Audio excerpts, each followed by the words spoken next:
इस चुनाव में समाज के सभी वर्गों का हमें आशीर्वाद मिला है। उधर जो महागठबंधन था वो समाज को बांट करके चुनाव की राजनीति कर रही थी। रणनीति उनकी ये थी कि समाज को खंडित करो, विभाजित करो और उसके माध्यम से राज करने की बात करते। पॉलिटिक्स ऑफ अपीजमेंट, तुष्टीकरण की राजनीति। वो बिहार को बिहारियों के सहारे नहीं चलाना चाहते थे, वो बिहार को घुसपैठियों के सहारे चलाना चाहते थे और उनका समर्थन करते थे। बिहार की जनता ने उन लोगों को मुंह तोड़ जवाब दिया है और यह स्पष्ट संदेश दे दिया है कि बिहार की जनता राष्ट्रवादी ताकतों के साथ खड़ी है और राष्ट्रवादी ताकतों को आगे बढ़ाएगी। मैं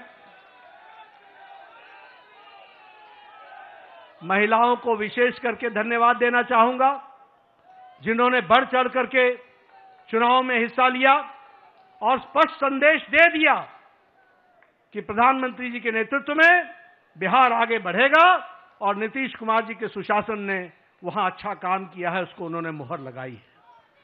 युवाओं का समर्थन हम लोगों को मिला, किसानों का समर्थन मिला, मेहनत का लोगों का समर्थन मिला, समाज के सभी वर्गों ने हमको आशीर्वाद दिया है और इस आशीर्वाद के लिए पार्टी की ओर से मैं बिहार की मतदाताओं को बहुत बहुत धन्यवाद देता हूं, बहुत बहुत धन्यवाद देता हूं।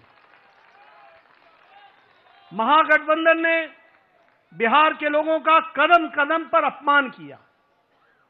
सारे चुनाव प्रक्रिया को देखें तो उन्होंने बिहार के मतदाताओं को अपमानित करने के काम के बजाय और कोई काम नहीं किया। यहां तक कि मोदी जी का विरोध करते करते छठी मैया का भी अपमान करने में पीछे नहीं हटे, यह भी हमको ध्यान में रखना चाहिए।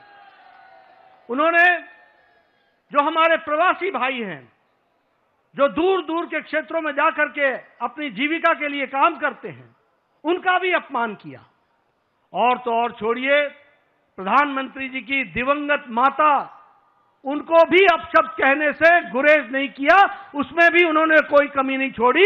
लेकिन बिहार की जनता ने ऐसी पार्टी को और ऐसे लोगों को मुंह तोड़ जवाब देकर के एक स्पष्ट संदेश दिया है। राष्ट्रीय जनता दल, राजद को तो इस चुनाव के नतीजे ने करारा जवाब दिया ही है। जो लोग बिहार की जनता को भ्रमित करने के लिए लगे हुए थे, घुसपैठियों के सहारे सरकार बनाने का सपना देख रहे थे, उनको स्पष्ट संदेश तो बिहार की जनता ने दिया ही। लेकिन सबसे बड़ी बात यह भी है कि जो कांग्रेस, जो परजीवी पार्टी है, आज उसकी बिहार में स्थिति क्षेत्रीय पार्टियों से भी कम हो गई और उनकी वह दुर्गति हुई है, वो भी हमको देखने को मिला है। इसलिए मैं पुनः बिहार की जनता को धन्यवाद देता हूं और मैं भारतीय जनता पार्टी के उन लाखों कर्मठ कार्यकर्ताओं को, जिन्होंने बूथ पर दिन रात एक किया, जिन्होंने इस सुनामी को ईवीएम में कैप्चर कराने में वोटरों के साथ खड़े होकर के उस वोट में तब्दील करने में जो उन्होंने योगदान किया है और जो उन्होंने मेहनत की है, उसके लिए मैं पार्टी के अध्यक्ष के रूप में उनका बहुत बहुत धन्यवाद देता हूं। और इन्हीं शब्दों के साथ आपके और प्रधानमंत्री जी के बीच में ज्यादा समय न रहता हुआ पुनः आप सबको बहुत बहुत धन्यवाद और प्रधानमंत्री जी का बहुत बहुत अभिनंदन।